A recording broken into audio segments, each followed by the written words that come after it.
My guest, Bruce Malone, is a scientist. He was with Dow Chemical for 30 years. He was one of the top 100 inventors. He had 18 inventions that raised millions of dollars. But take you back when you were in college. You told me God was irrelevant to you,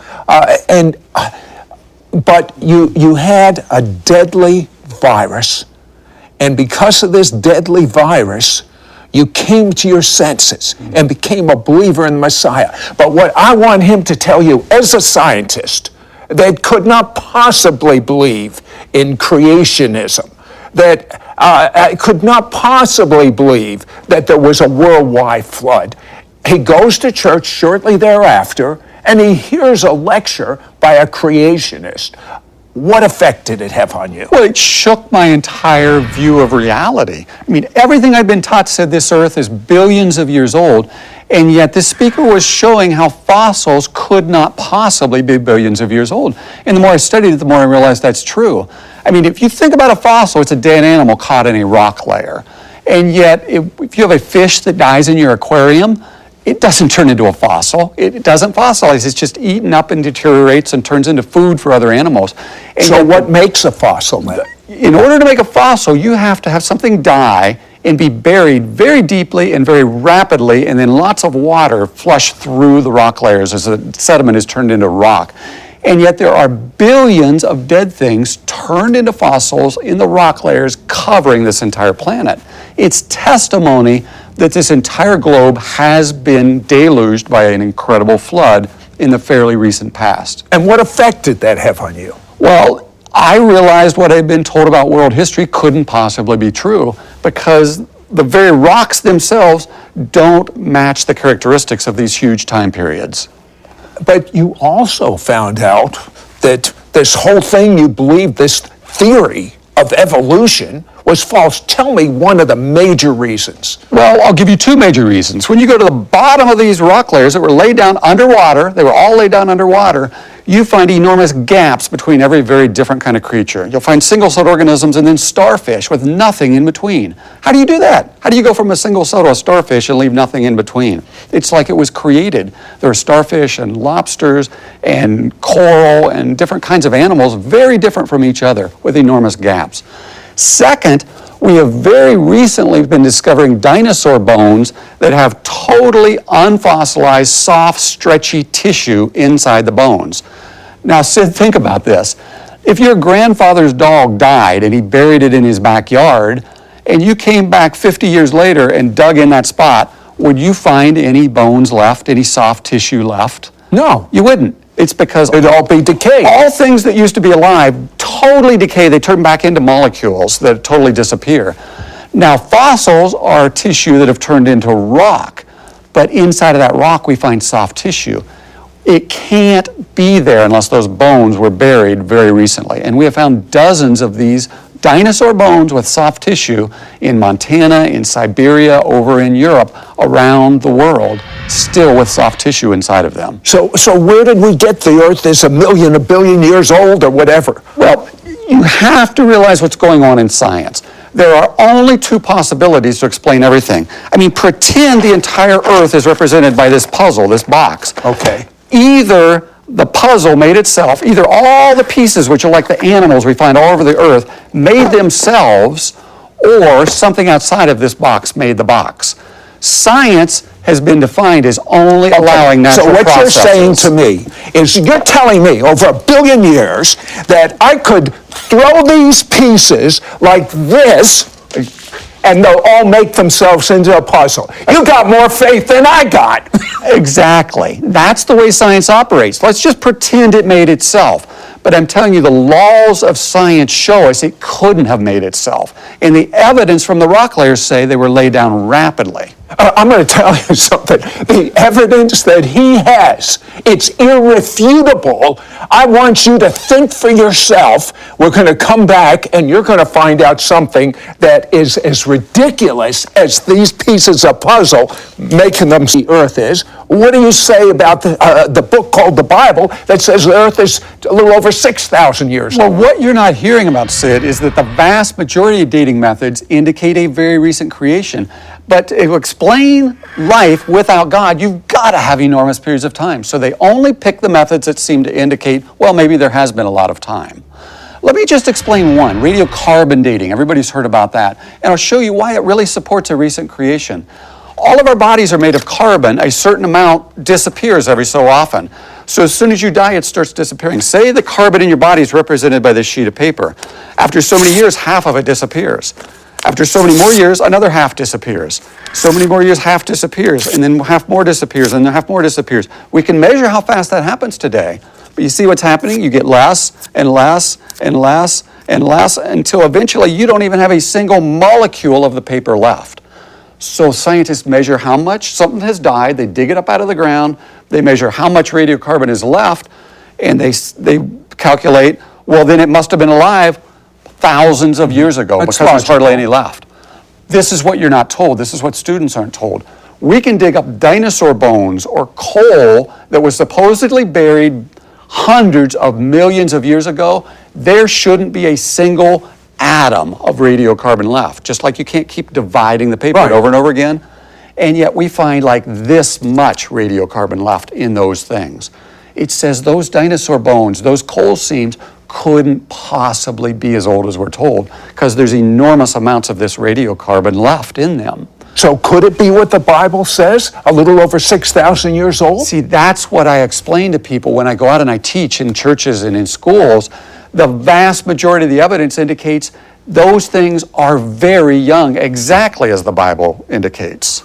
Okay, another subject. Is there any proof that a creature has turned into another creature? Or the whole evolutionary cycle? There is absolutely no proof for that. What you get is variations within a kind of creature. It's like, you look at all the different kind of dogs we have. We have Chihuahuas and we have Great Danes, but they all came from the information God put within the first wolf-type creature. And then you get lots of variation. But a dog has never turned into a cow, and it's never been shown how it could happen. Now, what evolutionists will do, they'll line things up. This is what you'll see in the museums and in the textbooks. Oh, speaking of lining things up, the American Museum of Natural History has an exhibition of horses. Tell me about that. Well, they line things up. It's a classic example, and you see it in the textbooks and the museums.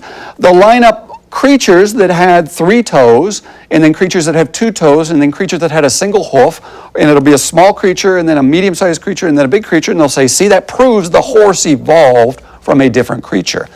But once again, remember, you're not being told the whole story. We have, since that became very popular, shown all those creatures have been found in the same layer of rocks. So how could one wait. All right, now you're talking science to me. You're talking scientific fact. That blows that exhibit out of the water. Why is it still there? Because you've got to try to pretend that it happened. So Why do you have to pretend? Because the only alternative is that God made horses. One moment there wasn't a horse, the next moment there was. And they have lots of variety. Some of these horses have since went extinct, but they were simply horses with lots of variety, just like we have dogs with lots of variety. All right, but what about we hear from time to time these missing links, these these apes that really look like they're almost human? It's storytelling, Sid. They find bones. Evolution is... But they find bones. I could find a tricycle and a bicycle and a motorcycle and a car buried in the ground, and I could line them up and say, see, that proves that that tricycle turned into that automobile all by itself. That's the same thing with the bones. That's how you have to think about them. It's a story to try to explain things as if God hasn't done it. It's just bones that are lined up. Doesn't mean one has turned into another. As a scientist, I want you to help me out. This is what doesn't make sense to me. They say, a monkey became an ape, became a human. Yeah. This is taught as science. Right. So therefore, if that be true, why aren't there some half apes and half men walking around? Because half of something doesn't work. A half of a feather can't fly. You can't have a reptile scale fraying and turning into a feather and have both animals be useful in some way. It just wouldn't work. Tell me about the bees and the pollination of flowers. Well, remember, if you're not going to believe God created different kind of creatures, you got to believe that something turned into something else, that turned into something else, that turned into something else. So they'll line them up like the tricycle to the car, except they do it with bones. They find flowers and plants in different rock layers, and they give them certain ages. They pick a dating method that supports their belief system. It's a belief system. They believe flowering plants developed about 100 million years ago. It's a fictitious time frame. It isn't true. But they find other animals like bees that didn't appear till 20, 30 million years later. How could you have plants being pollinated and surviving for 30 million years when there's nothing around to pollinate them? It doesn't make sense. It's one of the many problems with evolution that's just not shown to students. And I don't know why, but I have to tell you, your story about the frogs in Africa blow me out of the water. Well, there's just, God created things to wake us up, so we know He did it. There's a certain kind of frog, and it's actually in South America, where it lays its eggs and then it swallows the eggs. So then it shuts down its stomach acid. The frog goes... Well, how do you stop your stomach acid? Good question. How do you do that? Evolution cannot explain this. How could a creature learn to do this? Then the frog goes through its whole development where it loses its tail, it becomes a tadpole, grows arms and legs, turns into little baby frogs. About 6 weeks later, the mother opens its mouth and fully grown little frogs crawl out of its stomach. It turned its stomach into a nursery to nurture its young and protect them. This begs the question. How does a frog know not to eat the babies as they're coming out? How? See, creation is not non-scientific. It means the frog was made with those abilities. It was given those instincts. It was so that we would be astounded at the creativity of God. And that's the purpose. All the variety of life is so that we would be drawn to the Maker who made it all.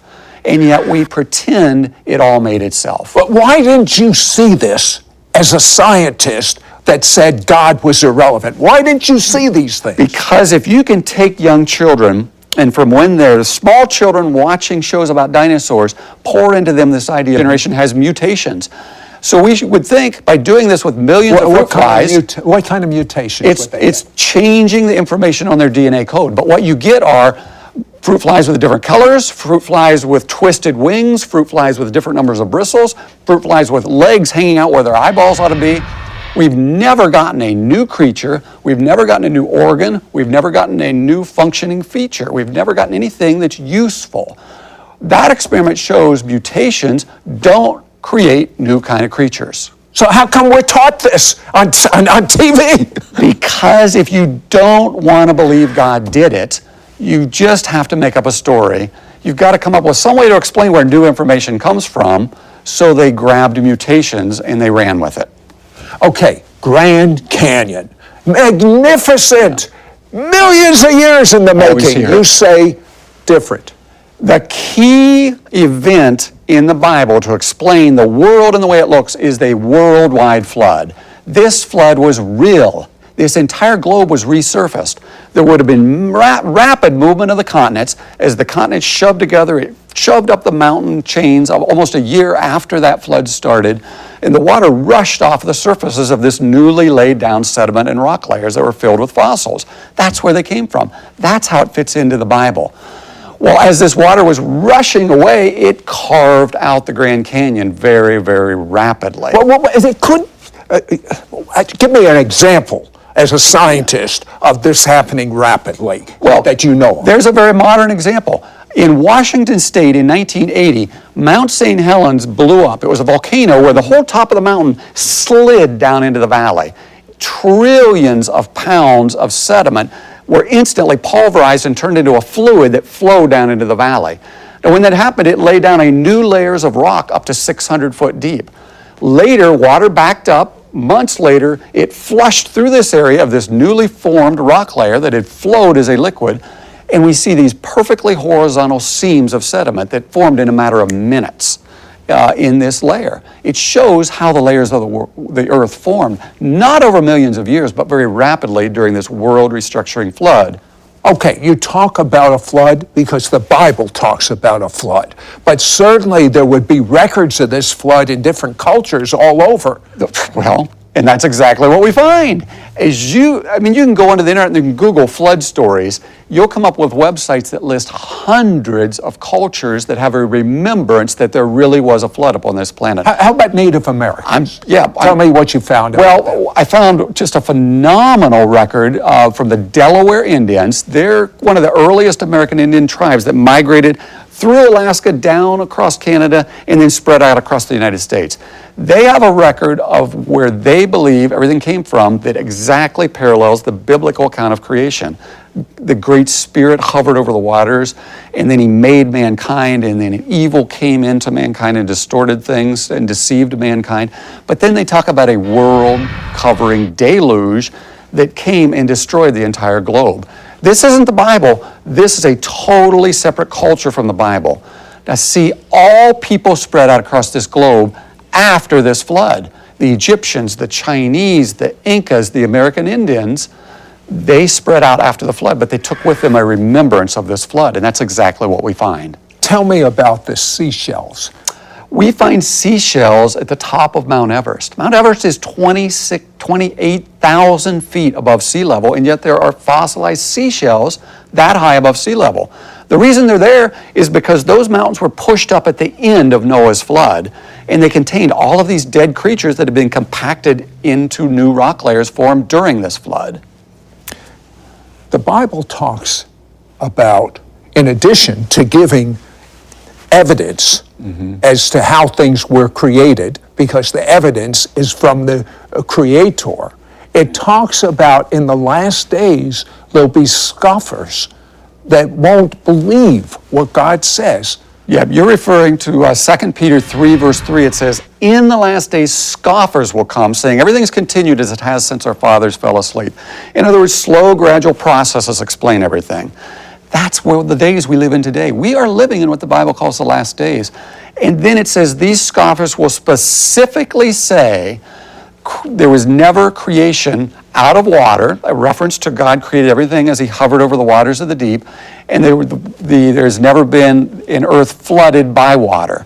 The two signs we're in the last days will be a denial of creation and a denial of a worldwide flood. That's exactly what the academic community is doing to all of our children as we send them through the public education system. But God says in the last days he'll give us a sign. It will be like the days of Noah. What do you believe he meant? Well, Jesus said these words. He said, "It will be as in the days of Noah before I return." There was a monument to a coming judgment called Noah's Ark, towering above all mankind in the days of Noah. I believe we are very close to finding Noah's Ark locked in ice at the top of Mount Ararat, a boat big enough to put every species of mammal, bird, and amphibian in that boat, locked at the top of one of the highest mountains on this planet. What better sign could there be that these rock layers are not very, very old? They were laid down by this flood only about 4,500 years ago. And according to the information that I have and that you've seen, we're about ready to see that. There's so many sightings that have been There have been reported. sightings from the early 1900s on up, and we now have satellites that can see through ice that have seen an object in that ice that looks very much like Noah's Ark. But how could the Ark, I often wonder, how could the Ark hold so many animals? Well,